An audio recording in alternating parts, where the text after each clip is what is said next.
Penchons cette fois-ci sur le cas du Comité national olympique du Togo, CNO Togo. Comment est-ce que le CNO fait face à cette pandémie du coronavirus? Quelle initiative ce Comité national olympique prend vis-à-vis de ses associations membres? Et quelles sont les perspectives par rapport à l'organisation des Jeux olympiques qui vont se tenir désormais en 2021? Comment est-ce qu'on s'organise par rapport à tout ceci? Nous allons en parler avec le directeur sportif du CNO, qui est également président de la Fédération togolaise d'escrime, mais ici il interviendra comme directeur sportif du Comité national olympique du Togo, Victor Lamiga. Bonjour. Bonjour.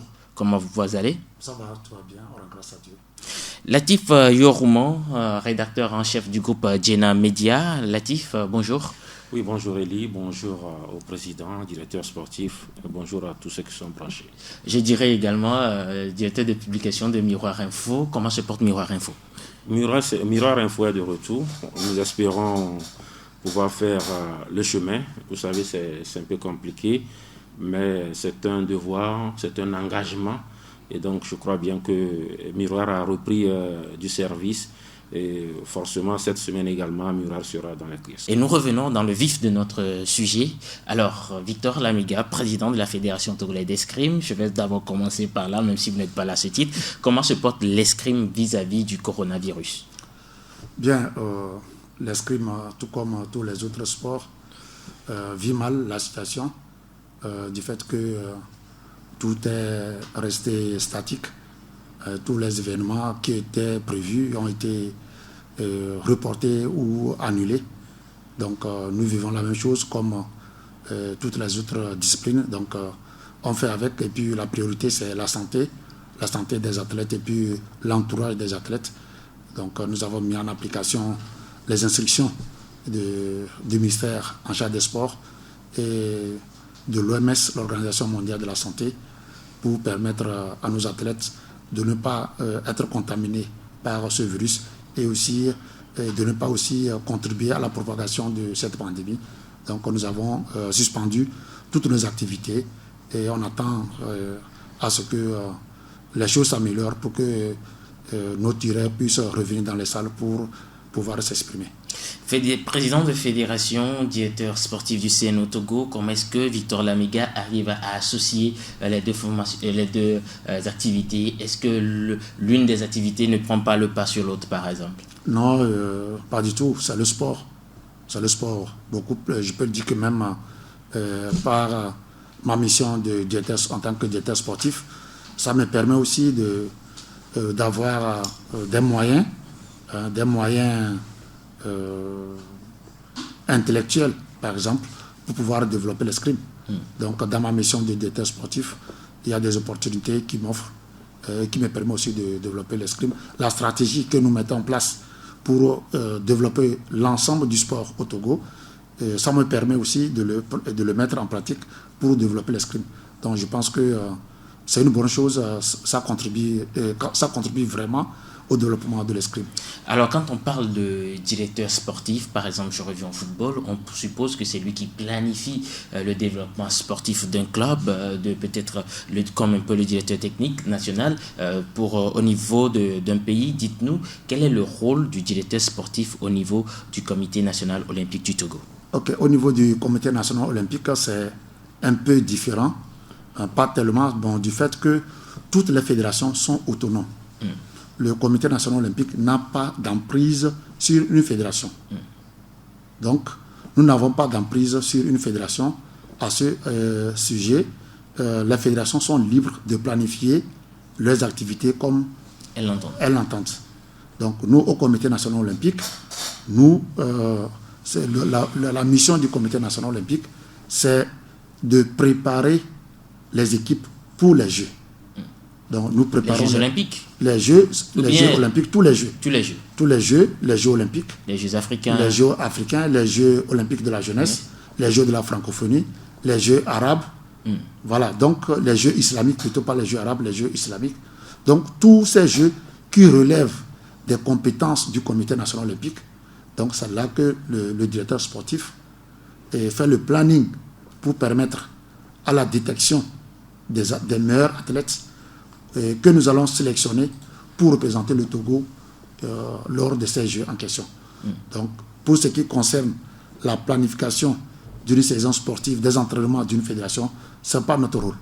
Ça, c'est le rôle à la fédération, au directeur technique national de la fédération en question.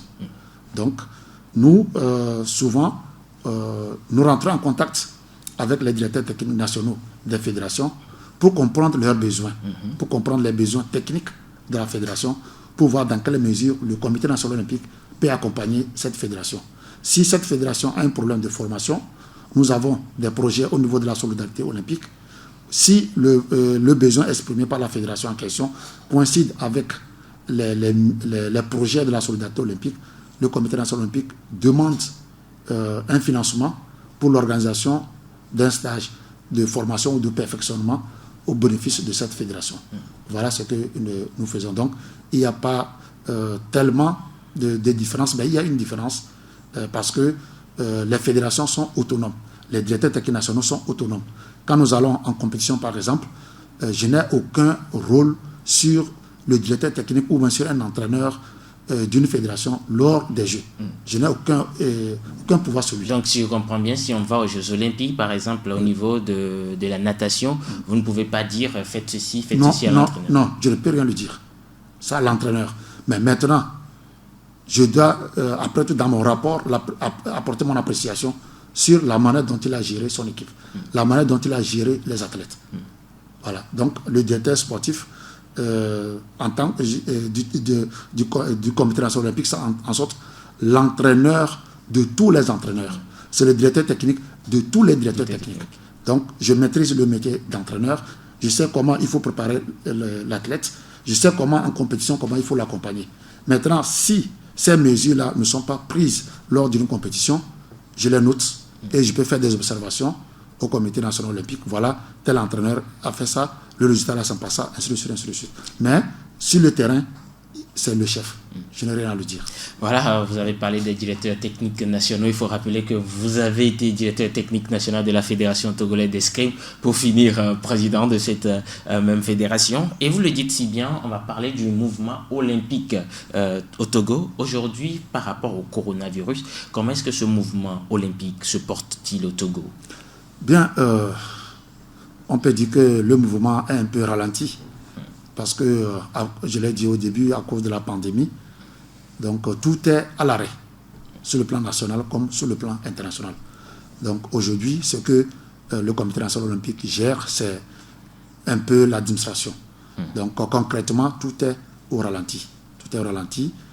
Mais nous pensons aussi aux échéances futures, notamment les Jeux olympiques de Tokyo 2020 qui ont été reportés en juillet, août 2021. Donc nous pensons à cela et nous suivons aussi le CIO par rapport aux nouvelles mesures pour les qualifications des épreuves des athlètes qui n'ont pas encore acquis leur qualification. Donc nous suivons tout cela et nous travaillons. Donc, on va revenir sur comment est-ce que les athlètes se préparent, les athlètes engagés se préparent sur ces Jeux Olympiques 2020 reportés en 2021. Nous reviendrons.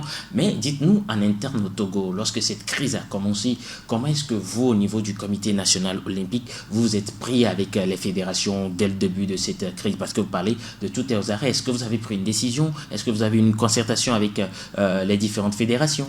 Donc, des fois, je le dis, nous faisons des fois des amalgames.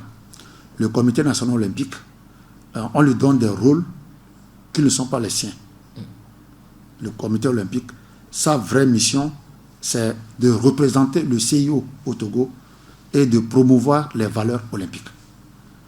Maintenant, pour ce qui concerne la gestion des fédérations, c'est l'État. C'est le ministère en charge des sports qui a donné délégation de pouvoir aux fédérations pour travailler à sa place. Voilà. Maintenant, le comité national olympique n'a pas de pouvoir sur une fédération. Elle n'a que de pouvoir quand il s'agit, par exemple, d'une demande que la fédération veut faire au CIO. Elle doit passer par le comité national olympique et le comité envoie la demande de la fédération.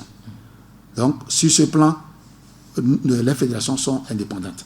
Maintenant, par rapport à coronavirus, ce que le comité national a fait, et il l'a fait comme tout être humain qui voit son frère souffrir et lui vient en aide. Parce que ce n'est pas dans notre mission de venir en aide à des situations en tant que tel. Mais est-ce qu'à un moment donné, le comité olympique même ne s'est pas attiré ces droits-là? Parce qu'il y a eu des crises au niveau des fédérations où tout ça s'est résolu au niveau du comité national olympique du Togo. Oui, ces crises ont été résolues sur demande du ministère en charge des sports. C'est le ministère en charge des sports qui demande. Si nous avons reçu une délégation du ministère en charge des sports qui nous dit de nous régler cette situation, le comité le fait. Voilà. Donc, la mission du comité national olympique, c'est aussi, quand il y a une crise aussi au sein d'une fédération, c'est de voir dans quelle mesure aider cette fédération à s'en sortir. Comme nous avons actuellement la fédération du tir à l'arc, qui a depuis plusieurs années a des problèmes internes. Donc, ils ont écrit au ministère des Sports, et le ministère des Sports leur a envoyé vers le comité national olympique. Donc, nous sommes en train, c'est moi-même, c'est à moi que le comité national olympique, le bureau exécutif, a confié cette mission d'accompagner la fédération du tir à l'arc dans la résolution de la crise. Mais nous ne sommes que des intermédiaires. Nous n'apportons que des idées pour leur permettre de résoudre la crise. Mais nous n'avons pas de pouvoir, nous ne pouvons pas leur imposer quoi que ce soit. Nous ne pouvons pas leur retirer comment ça s'appelle? Un agrément? Un agrément. C'est le ministère en charge des sports qui peut leur retirer l'agrément. Le comité national olympique n'a pas ce pouvoir-là. Ce n'est pas dans notre mission. C'est de les accompagner. Donc, dans ce sens, par rapport à la pandémie de coronavirus, le comité national olympique a écrit au CIO pour voir dans quelle mesure elle peut accompagner par un petit moyen les fédérations sportives nationales. C'est dans ce sens que vous avez... Et le CIO a autorisé, parce que l'argent que le CIO met à la disposition du comité national olympique, c'est pour un objectif. Donc vous ne pouvez pas prendre cet argent, faire autre chose. Il y a des lignes budgétaires bien définies. Il y a des lignes budgétaires bien définies. Il y a une somme que le comité national olympique reçoit pour le fonctionnement du comité national olympique. Et le comité national olympique reçoit aussi une subvention de l'État pour son fonctionnement.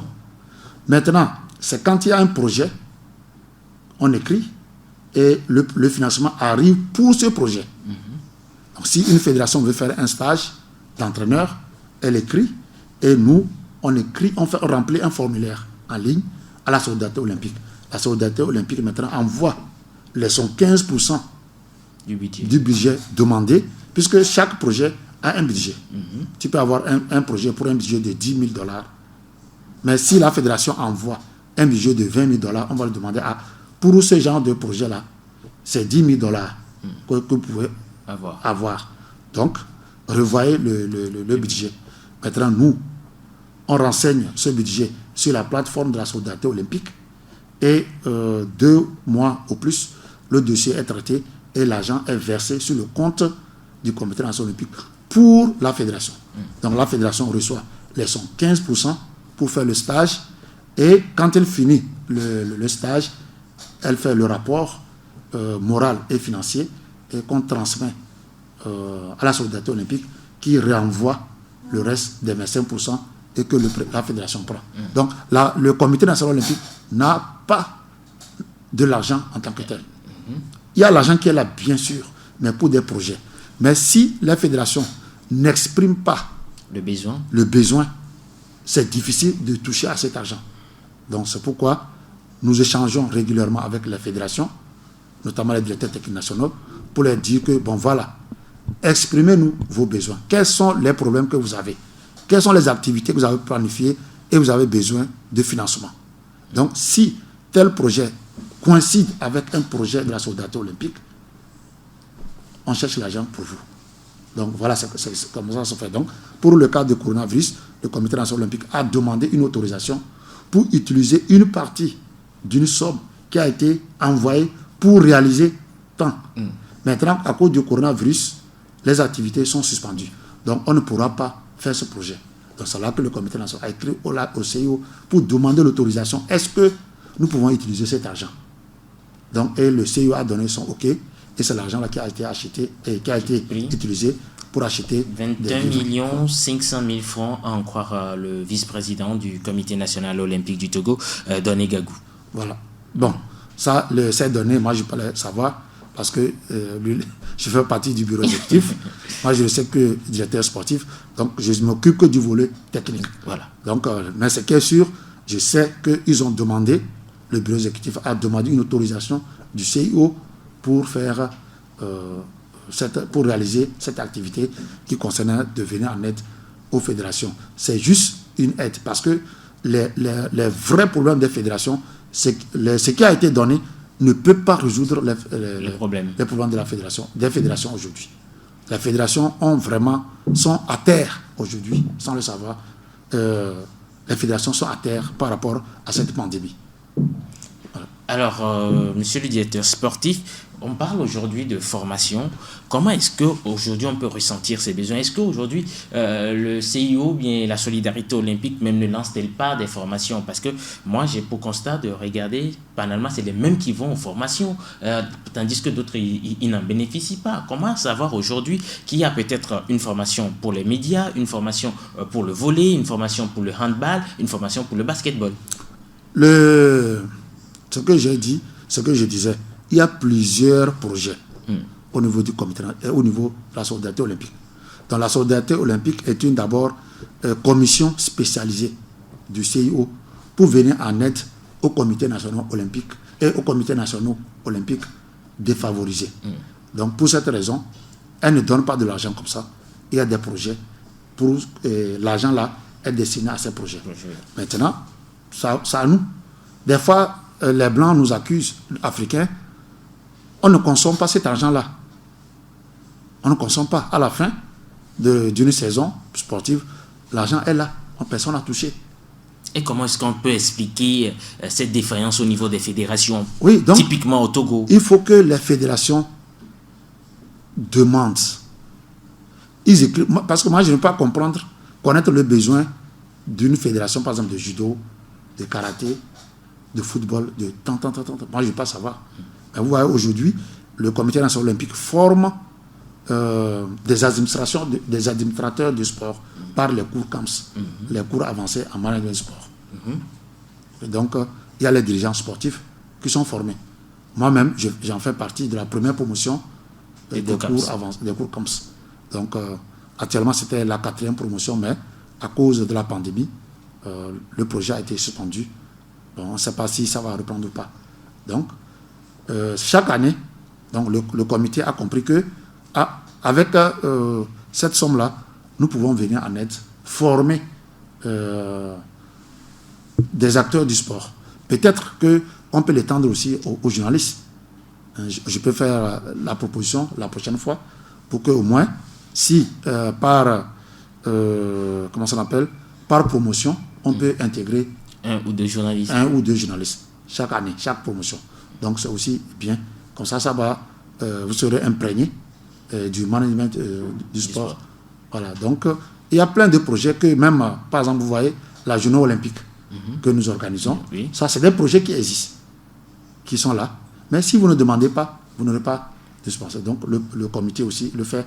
Il y a aussi le projet ANO, Académie olympique nationale. Donc, lui aussi, c'est une commission du Comité national olympique et qui utilise aussi des projets pour pouvoir avoir des financements pour réaliser ce genre d'activités. Il y a eu la Fédération de lutte qui a organisé un stage d'entraîneur en 2019, en novembre ou décembre, je crois. Ils ont demandé aussi, et nous avons transmis la demande au niveau de la solidarité olympique. Ouais, donc, et même pour la formation, il y a des formations des entraîneurs sur le plan international. Le Comité national olympique, quand on reçoit une demande, on contacte une fédération. Par exemple, 2019, c'est l'entraîneur de la fédération de basket qui a fait une formation à Paris, à l'INSEP de Paris. Donc, il est parti faire une formation. Donc, ça, c'est une bourse que le Comité national olympique a octroyée à la fédération. L'année prochaine, il aura aussi un entraîneur qu'on peut envoyer. Donc, ainsi de suite. Donc, on n'envoie pas les mêmes. Parce que Une fois que tu as fait cette formation, tu ne peux pas refaire la même formation. Donc, on varie. Je n'ai jamais vu, quand même, depuis que je suis au Comité national olympique, voir la même personne retourner pour la même formation. Non. Soit tu as fait cette formation et la prochaine, c'est pour encore améliorer la formation de base. Donc, tu peux aller dans une autre étape ou dans une autre dimension. Donc, dire que la personne retourne, non. Vous voyez par exemple la fédération aussi de handball, l'heure des techniques nationales, devait aller aussi au Canada, à Paysac, pour la formation là-bas. Donc, à cause de la pandémie, il fait la formation en ligne. En ligne. Okay. Voilà. Donc, Latif Yorouma, je vais me tourner vers vous. On parle aujourd'hui de la formation des bourses que peut octroyer le CIO à travers la solidarité olympique. Mais le constat, il est amer au niveau des fédérations togolaises. On parle toujours de qualification. Est-ce la faute au Comité national olympique du Togo ou la faute à cette fédération qui ne saisissent pas les opportunités? Bon, moi, je pense que c'est une question d'opportunisme. C'est une question d'opportunisme. Il faudrait, comme l'a dit le directeur sportif, qu'au niveau des fédérations, que ça bouge. Il faut que les fédérations aient elles-mêmes en leur sein des directeurs de projet, par exemple, des directeurs de programme ou des directeurs de projet. Il faut toujours envoyer des projets au CIO ou à la solidarité olympique à travers le Comité national olympique du Togo. Ne pensez pas que, par exemple, le CNO qui dit handball, venez. Non, il faut toujours proposer, écrire des projets. Peut-être le premier ne va pas passer, le deuxième ne va pas passer, mais le troisième peut passer. Donc, maintenant, n'occultons pas cet aspect sur lequel, par exemple, ceux qui sont beaucoup plus au niveau du comité olympique ont en quelque sorte cet avantage. Comment? Pas parce qu'ils sont favorisés, parce qu'ils sont au CNO Togo. Ils savent un peu comment ça se passe. Et donc, ils sont beaucoup plus aptes à rapidement proposer des projets. Ceux qui n'ont jamais été beaucoup proches, parce qu'il y a certaines fédérations aussi qui n'ont jamais été aussi proches du Comité national olympique du Togo. Le football, par exemple. Par exemple, le football, il y a quelques années en arrière, la Fédération togolaise de football n'était même pas membre du Comité national olympique du Togo. Je me souviens, sous l'ère colonel Balakiem Yasingbe, il y avait un problème entre le CNO Togo et la Fédération togolaise de football.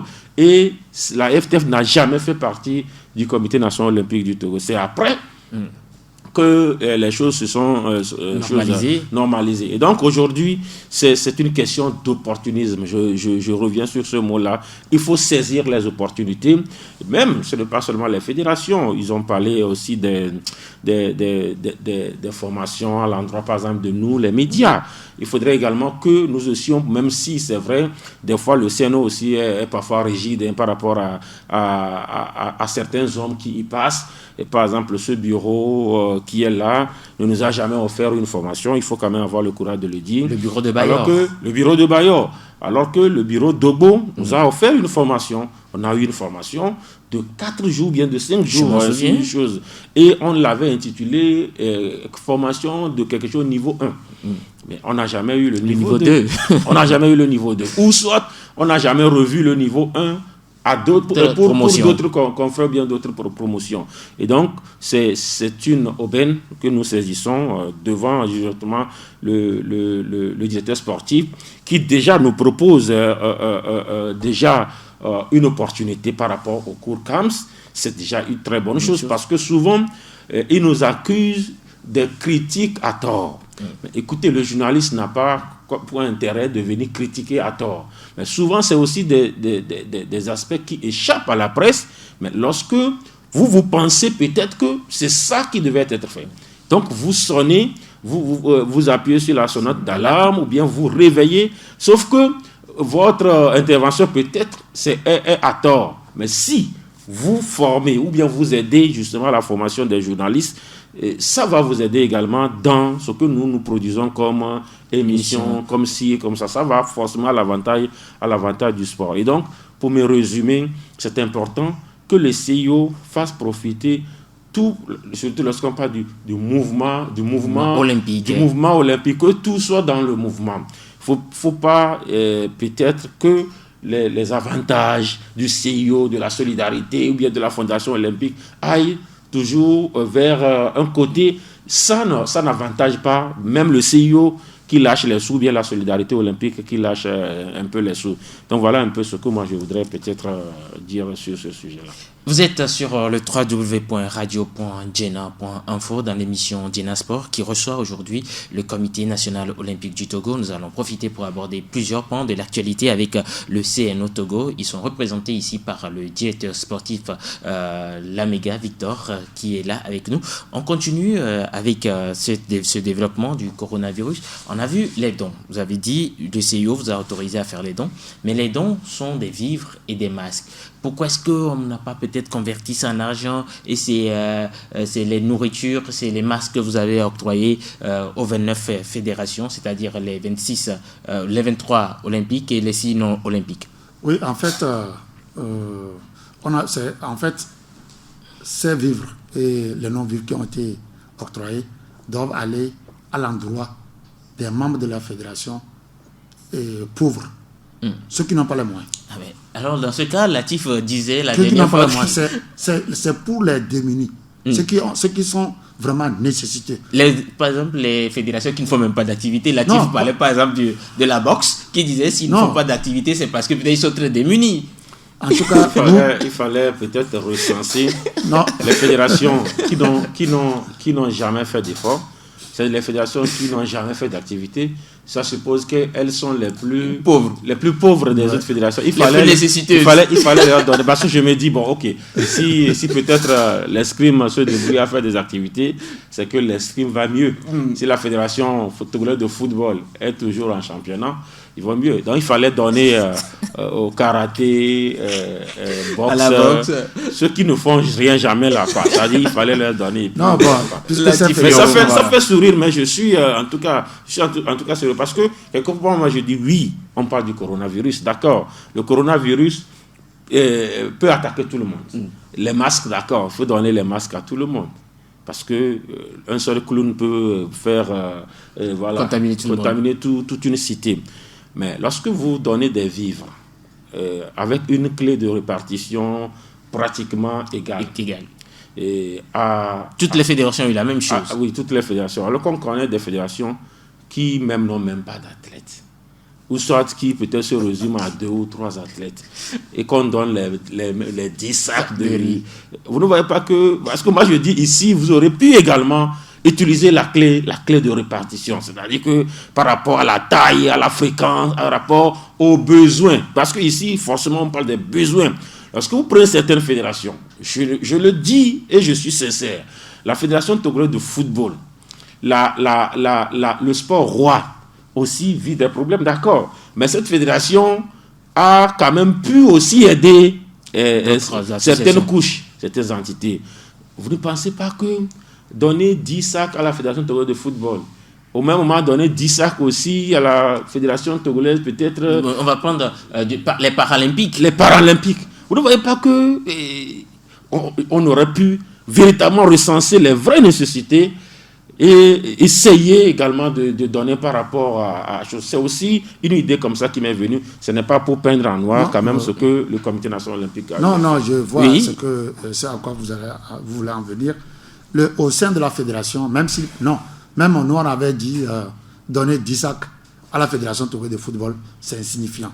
Mais au sein de la fédération togolaise de football, il peut y avoir 2 ou 3 démunis qui ont été oubliés. Et que ces 10 sacs-là peuvent aussi contribuer un tant soit peu à ce que ces démunis-là puissent être un peu quand même à l'aise. C'est dans ce sens. Et aussi, il fallait traiter toutes les fédérations sur le même pied d'égalité. Puisque au Congrès, vous avez les mêmes voix, même droit de vote. C'est sur ce principe, Même sur le plan international. Est-ce que vous êtes en campagne? Non. Sur le plan international. On va venir à la sur le plan international, c'est ce qui se fait. Si il faut donner 1 000 € au Togo, on donne aussi 1 000 € à la France. Même 1 000 € aux États-Unis. C'est comme ça. Donc, on ne peut pas dire que telle fédération a plus de nombre plus de médailles, faire plus d'activités. Donc non, c'est pas comme ça. Donc il faut les donner. On dit c'est une fédération, c'est une fédération. Nous avons dit nous voulons aider les fédérations. Nous allons apporter une petite aide aux fédérations, à toutes les fédérations. Donc c'est pourquoi on a dit chacun, même si c'est un bol, on donne à chaque fédération un bol. C'est à eux maintenant de voir, d'identifier les nécessités de leur fédération pour pouvoir leur apporter. Il y a des nécessités, des meilleures nécessités aussi. Donc, je suis en partie d'accord. Je suis en partie d'accord, mais pas totalement d'accord. Parce que justement, oui, lorsque le CIO veut aider, en tout cas, ses démembrements ou bien les pays, c'est de façon égale. Non, égale, pas équitable, c'est différent. C'est de façon égale. Parce que l'équité est différente de l'égalité. C'est de façon égale. Sauf que le CNO Togo ne milite pas ou bien ne porte pas ce message au niveau de l'État togolais, qui également donne des subventions aux différentes fédérations en ne tenant pas compte justement de l'égalité. C'est l'équité. Alors que cette clé de répartition, elle a été confiée au Comité national olympique du Togo. Je prends le cas du Togo, où des gens ont 2 millions, d'autres ont 4 millions, d'autres ont 20 millions, d'autres ont tout. Vous prenez le sport, le football qui prend tout. Et vous vous plaignez même. Mais c'est vous qui faites... que le CNO... C'est pas le CNO qui fait... on dit souvent que le Comité national olympique fait partie, le président notamment, fait partie de la commission de répartition des subventions. C'est faux. Les répartitions, le président n'est pas là, dans la réalité. Il est là seulement de nom. On l'a mis dans la commission. Même ce qu'on avait réclamé, être présent. Mais c'est vrai ce que vous dites. Les subventions qu'on accorde aux fédérations ne sont pas bien réparties. Parce qu'il y a des critères sur lesquels il faut insister. Notamment le critère de performance. C'est ça qu'il faut voir. De performance et également de régularité dans les activités. De performance, de fréquence, de densité. Non, si vous faites... si vous êtes performant, c'est que vous travaillez. Si vous êtes performant, c'est que vous travaillez. Non, mais vous pouvez avoir... vous pouvez avoir Boupeti. Mais Boupeti qui gagne une médaille olympique. Dans la répartition, il faut tenir compte des sports collectifs et des sports individuels. Le sport collectif, un sport collectif ne veut pas recevoir la même part qu'un sport individuel. C'est beaucoup plus dense. Voilà, donc il faut comprendre, puisque quand vous voyez par exemple l'équipe de handball, quand l'équipe nationale de handball veut se déplacer par rapport à l'équipe nationale d'escrime, vous ne pouvez pas avoir les mêmes choses. Vous ne pouvez pas avoir les mêmes choses. Là, on comprend. Mais il faudrait que on insiste beaucoup plus. Parce que si vous voyez par exemple au niveau des sports individuels, certains sports ont plus que certaines disciplines. Or, toutes ces disciplines-là sont des sports individuels. Pourquoi? C'est ça qu'il faut voir. Au niveau des sports collectifs, certains sports collectifs en ont plus que les autres sports collectifs. Mais je peux comprendre la différence entre le sport collectif et le sport individuel. Si on donne au sport collectif 10 millions et vous donnez au sport individuel 5 millions, je peux le comprendre. Mais comment se fait-il que au sein des sports collectifs, une discipline a 10 millions, l'autre a 20 millions, l'autre et l'autre 700 millions. Voilà, c'est ça qu'il faut voir. Et de la même manière, au niveau des sports individuels, quelqu'un a 10 millions, quelqu'un a 2 millions, quelqu'un a 3 millions. C'est ça qu'il faut voir. Donc, nous faisons partie de cela. Mais aujourd'hui, les fédérations vont se réveiller pour pouvoir se pencher là-dessus. Nous sommes en train actuellement de mettre en place un projet pour la création de l'association des présidents de fédérations nationales pour défendre les intérêts des fédérations.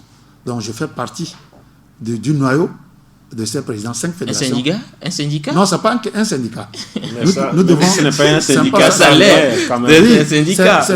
Nous n'allons pas nous comporter en syndicat. C'est de défendre ce qui est notre intérêt. Ce ne sera pas un CNO bis alors? Non, ce n'est pas un CNO bis. Là, ce sera un syndicat. Parce que dans la mission du CNO, le CNO ne peut pas aller revendiquer quoi que ce soit pour la fédération. Ce n'est pas sa mission. Donc nous voyons que face à certaines difficultés que rencontrent les fédérations, le CNO n'agit pas. Parce qu'on va le taxer d'ingérence. Ce n'est pas son rôle. Donc c'est pour cette raison que nous avons pensé créer la fédération, l'association des présidents de fédération nationale. Ça ne serait pas un CNO bis parce que nous ne pouvons pas participer au jeu. Ça, c'est un CNO syndicaliste. Voilà, c'est un CNO syndicaliste. Parce que les présidents de fédération se retrouvent au CNO, ils vont se retrouver quelque part pour aller revendiquer leurs droits, mais ça fait un CNO syndicatif. Nous pouvons demander... Sauf que ce n'est pas au CNO qu'ils iront demander leurs droits. Nous pouvons demander, par exemple, faire partie de la commission de répartition, par exemple. On peut demander aussi que le budget qui a été alloué aux fédérations, que ça aille directement dans les comptes des fédérations. Même si c'est 1 franc que vous donnez à telle fédération, 5 francs vous donnez à telle fédération, que cette fédération ait ça avant le début de la saison. Parce qu'on ne peut pas attendre, après le démarrage de la saison, avoir ces subventions. Nous, au niveau de la fédération d'escrime, nous avons effectué des activités en janvier, en février, alors qu'on n'a pas encore eu les subventions. Et voilà que la crise est arrivée. Or, cet argent, nous l'avons emprunté parce que nous ne pouvons pas attendre. Il y a le calendrier international qui est là. Donc, nous devons nous adapter. Donc, nous avons participé au championnat d'Afrique cadet junior à Cape Coast au Ghana, donc de nos propres frais. Et on les a pris ailleurs en attendant la subvention pour pouvoir le faire. Voilà que on n'a pas de subvention. La dette pèse sur nous. Vous voyez, donc, c'est comme ça. Donc, nous devons faire en sorte que amener les autorités sportives à comprendre qu'on ne gère pas le sport comme on gère les enseignants qui surveillent le bac, qui corrigent le bac. Où on attend la fin de la correction, on attend la fin de l'examen et la fin de la correction et on les paie. Non. Nous, on prépare la saison bien avant. Si j'ai mon programme d'activité pour cette saison, je vais voir combien j'ai. Si mon projet annuel me coûte 40 millions et l'État dit, nous, on ne peut pas te donner 40 millions, tu auras 5 millions. Maintenant, avec les partenaires que je vais chercher, je peux mobiliser, disons, 5 millions. Donc, j'aurai 10 millions. Donc, il y aura certaines activités que je vais laisser tomber. Parce que je sais que cette année, j'ai 10 millions. Mais si on n'a pas ça bien avant la saison, qu'est-ce qu'on va faire? Ça, c'est compliqué. Il y a, si vous permettez, un aspect sur lequel je voudrais revenir. Là, le directeur sportif a eu à l'expliquer en amont. Sauf que souvent au Togo, le CNO se comporte beaucoup plus comme un allié de prestige du ministère. Ça fait que souvent, ça achoppe même certaines réclamations, ça achoppe. Parce que ce que nous on sait, c'est que le CNO Togo, comme il a eu à le dire, est le représentant, l'antenne du CIO au Togo. C'est l'antenne du CIO, par exemple au Bénin, qui a également son CNO Bénin, CNO Togo et autres. Maintenant, la façon dont les choses se gèrent au Togo, on a un ministère qui, de tout temps, véritablement ne joue pas pleinement son rôle. On a un ministère qui est véritablement pauvre en techniciens, pauvre en qualité, pauvre en quantité. On a un ministère... Pauvre en audace. En audace, un ministère qui est souvent l'ombre de lui-même. Et justement, parce qu'on a un ministère qui ne se bouge pas, ce ministère confie beaucoup de rôles au Comité national olympique du Togo, au fin que c'est un peu comme des alliés, en fait. Un partenaire privilégié. Un partenaire privilégié.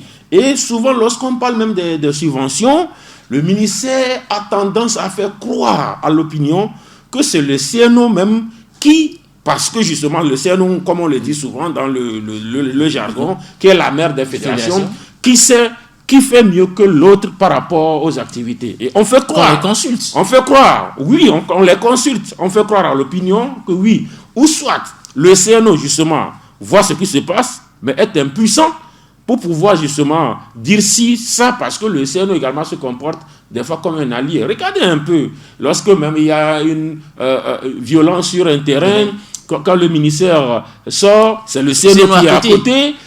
Quand si cela, donc moi je dis à un moment donné, ça fait que ça cloche. Ça cloche par rapport à certaines situations. On vous dit où l'État doit véritablement jouer sa partition en subventionnant, mais on dit non, que cette fédération a eu l'argent de si. C'est peu que le ministère veut voir également tout ce qui se passe au niveau du CNO. Vous avez eu ci, vous avez eu ça, il y a telle chose. C'est le ministère qui dit non, c'est tel qui peut voyager. Donc il y a véritablement des fois achoppement où on ne sait pas véritablement la limite de qui ou bien où commence si et où se termine ça là, monsieur le directeur sportif. Voilà, nous allons nous évertuer à Radio Djena à solliciter le ministère des Sports togolais pour venir nous en parler. Nous sommes déjà sur les tractations, même si ça coince un peu, on va forcer, on va voir ce que ça va donner. Mais nous vous promettons, chers auditeurs de la www.radio.djena.info, de recevoir le ministère des Sports et forcément en face de Latif pour pouvoir éclairer tout cela. Comme l'a dit, entre-temps, un ministre des Sports qui est passé, la case du voleur, on ne la brûle pas, on la défait. Amouzou Diaké, bonjour au passage à elle. Alors, monsieur le directeur sportif du Comité national olympique du Togo, vous étiez en train d'évoquer entre-temps le sujet des Jeux olympiques 2020 reportés à 2021. Dites-nous comment est-ce que la préparation des athlètes engagés, ceux-là dont on est sûr qu'ils participeront, se fait déjà? Bien, pour le moment, rien ne se fait parce que toutes les activités ont été suspendues pour raison de coronavirus. Le ministère nous a demandé de surseoir à nos programmes d'activité. Donc aujourd'hui, les athlètes n'arrivent pas à s'entraîner, n'arrivent pas à se préparer sur ce plan.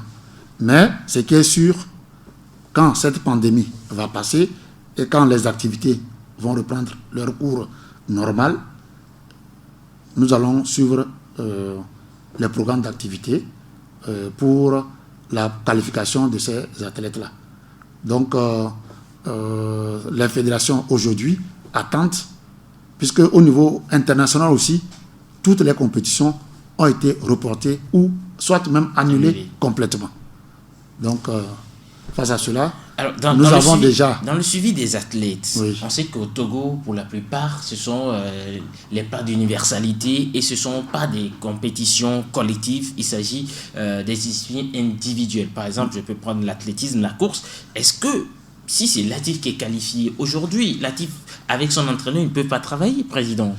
Oui, pour les sports individuels, c'est facile de continuer par travailler. La preuve... Mais la plupart des athlètes togolais sont en sport individuel.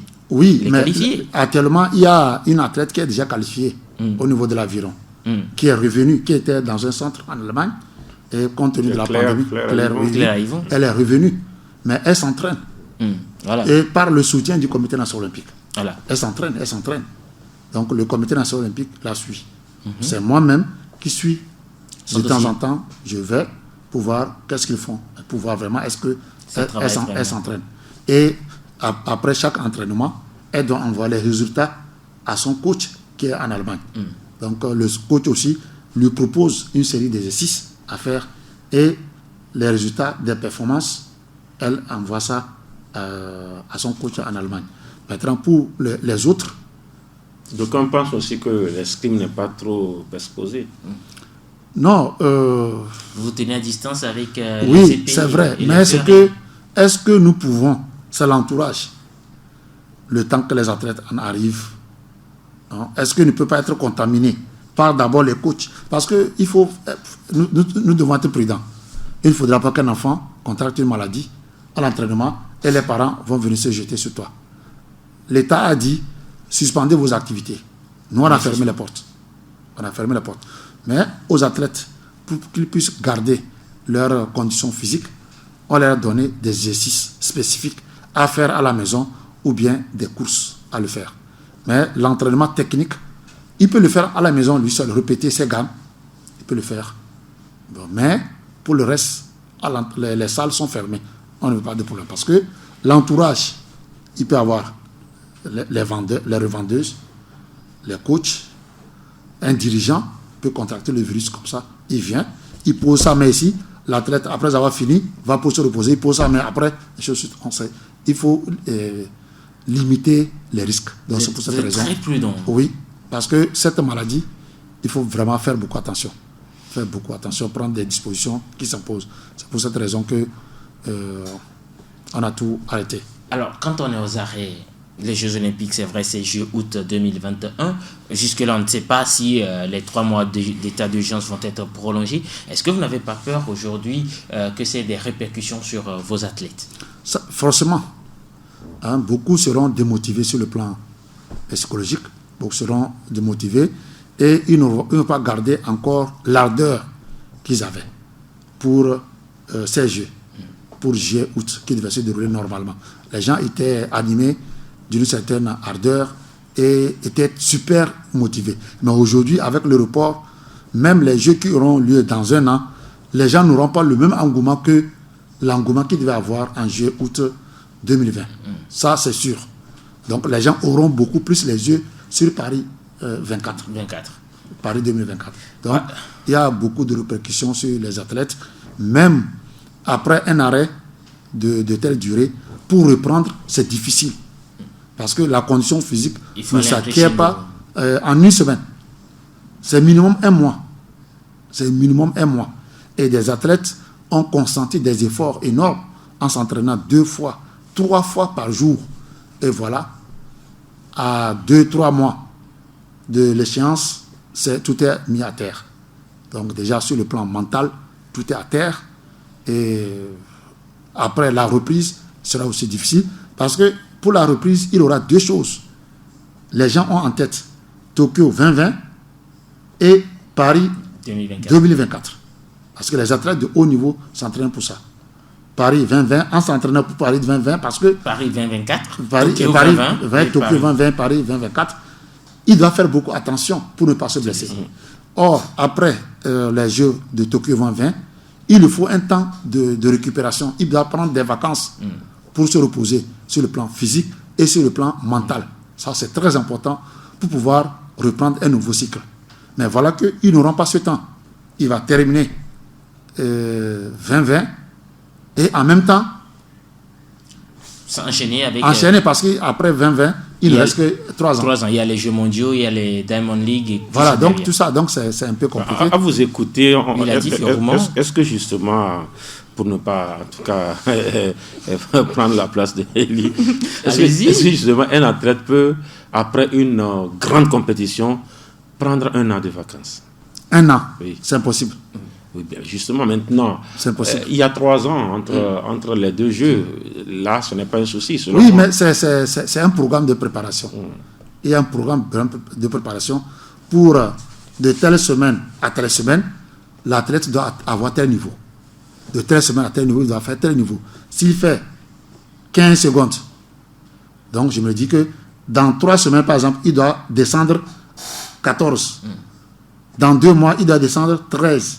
Ainsi de suite, jusqu'à atteindre, parce qu'il ne peut pas faire tout de suite les 11 secondes en un mois. En 1 an, sur une année. Donc il doit travailler.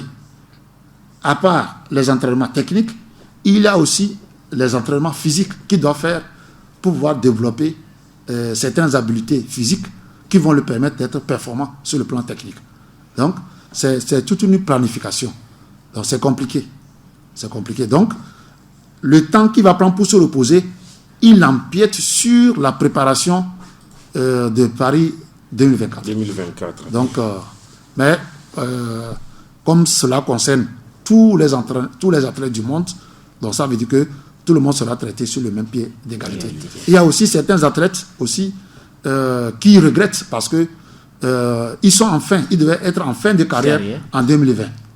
Ils devaient être en fin, ils se sont dit, c'est mes derniers jeux. Donc voilà, d'autres même ne pourront même pas participer, mais certains vont reprendre, ils vont se sacrifier pour 1 an supplémentaire pour pouvoir clôturer leur carrière en 2021. Latif, voilà la situation des athlètes togolais. Officiellement une qualifiée, en aviron. Le reste, pour l'instant, on va attendre voir. Mais si aujourd'hui il y avait d'autres qualifiés, c'est aux arrêts. Il n'y a pas que le Togo, il y a le monde entier. Oui, il y a le monde entier. Bon, maintenant, moi je dis, est-ce que c'est vrai, le Togo avait encore des espoirs de qualification, à part la qualification de Ivor Claire, à ma connaissance, non. Sauf que oui, il y a des éventualités et il y a des surprises qui pouvaient arriver. Mais notre véritable espoir de qualification, on l'a déjà. Maintenant, il y a une situation qui est arrivée. Moi, je parle justement m'appuyant aussi sur ce qui s'est passé au niveau du football avec les éliminatoires de la CAN 2021. À l'instant T, s'il n'y avait pas coronavirus, que le Togo devrait être déjà éliminé parce que voilà, on était bien parti pour être éliminé. Vous pensez qu'on allait perdre la double confrontation face à l'Égypte? À l'époque, je dis, on était très bien parti pour être éliminé. Voilà, monsieur colonel Corona est arrivé. Et quelque part, on entretient encore l'espoir de pouvoir peut-être combler notre retard ou peut-être que Corona vienne éprouver les autres, les adversaires, pour qu'on puisse retrouver leur niveau. Donc aujourd'hui, on a déjà une qualification, et j'espère, le directeur technique peut-être va nous confirmer cela, que ces qualifications déjà actées ne seront pas remises en cause. Non. Maintenant, les disciplines qui étaient encore en instance de se qualifier ou bien de qualifier, les qualifier, ce n'est pas une tautologie.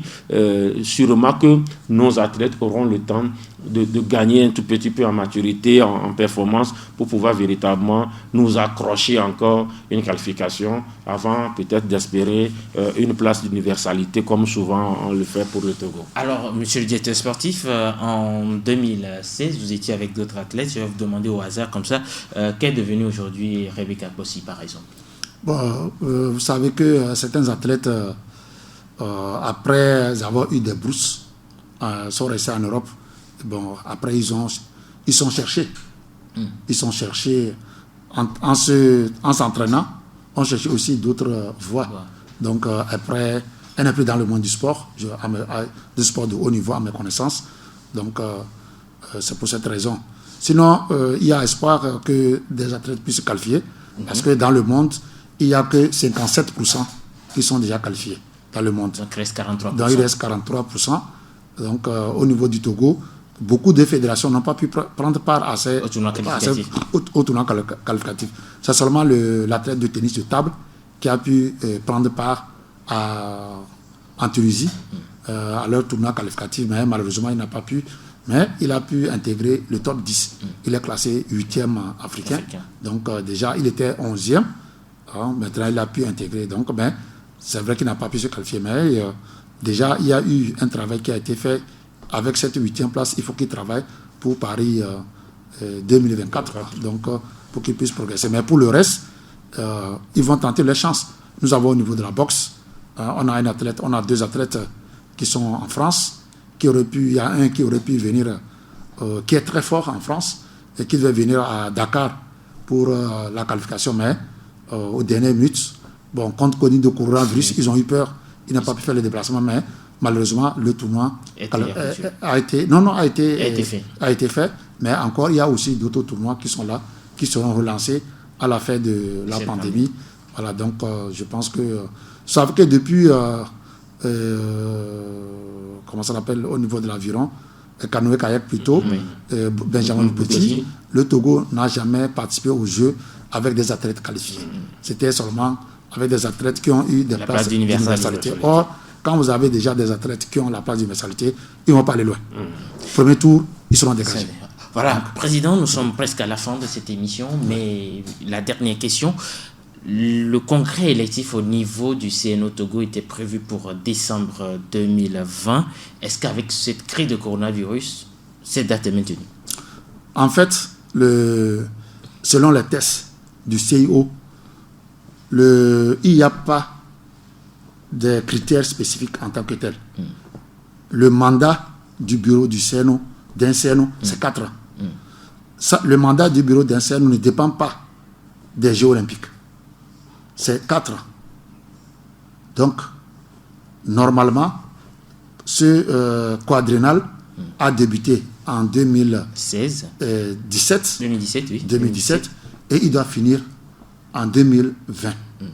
Donc, au plus tard, 31 décembre 2020, les CNO doivent organiser les élections. Ça, c'est comme ça. Mais le CIO a dit, à cause de la pandémie, on peut dépasser cette date. Mais il faudrait avoir l'autorisation de l'Assemblée générale. Si au cours de l'Assemblée générale, du CNO ou bien du CNO, pas du CNO du Togo. tous les CNO dans le monde entier. Chaque CNO va organiser une assemblée générale. Si l'assemblée générale dit majoritairement, repoussons en 2021, faire l'élection, cela ne concerne que ce CNO-là.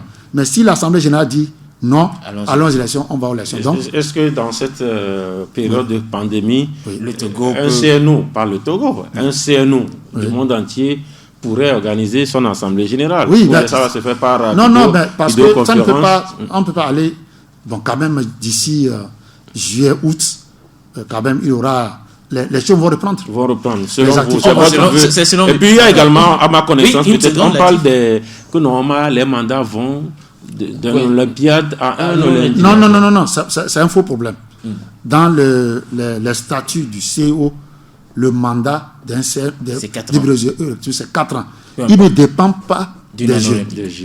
Voilà. Mais l'idéal serait que le nouveau bureau prenne ses fonctions au lendemain de la nouvelle Olympiade. D'une Olympiade. L'Olympiade, c'est 4 ans. Pour pouvoir conduire l'équipe, les athlètes, jusqu'aux Jeux. Et à la fin des Jeux maintenant, s'ils ont été performants, vous les gardez. S'ils n'ont pas été performants, vous les changez. Maintenant, la nouvelle équipe qui va prendre sa place, leur place prépare les autres. Mais ça, c'est l'idéal. Mais ce n'est pas une obligation. Si vous faites votre congrès en 2019, si vous avez fait votre congrès en 2016, en 2019, vous devez faire le congrès. Parce que le mandat ne doit pas dépasser 4 ans.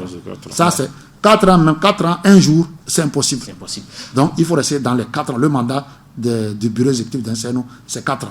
Merci au directeur sportif du Comité national olympique du Togo, qui est en même temps président de la Fédération togolaise d'escrime, Victor Lamiga. Merci à vous d'avoir fait le déplacement des studios de Radio Web Djena.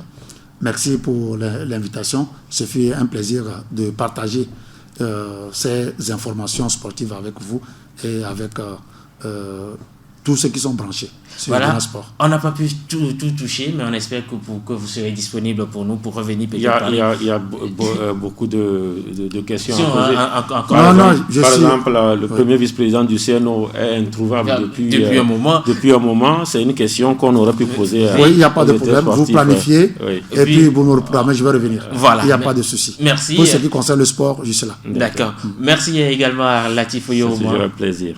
Rémi Oumpati a assuré la mise en onde de cette émission. Je vous demanderai humblement d'aller liker notre page Facebook Radio Djena ou aller vous abonner à notre chaîne de télévision. Tapez seulement Djena TV sur YouTube, bien tv.djena.info et puis vous y êtes, abonnez-vous, activez la sonnette de notification et vous aurez toutes nos émissions. C'était Djena Sport sur le www.radio.djena.info, une présentation d'Elieric Modeste Atiko. Nous vous donnons rendez-vous mercredi prochain également pour aborder un autre pan de l'actualité sportive togolaise.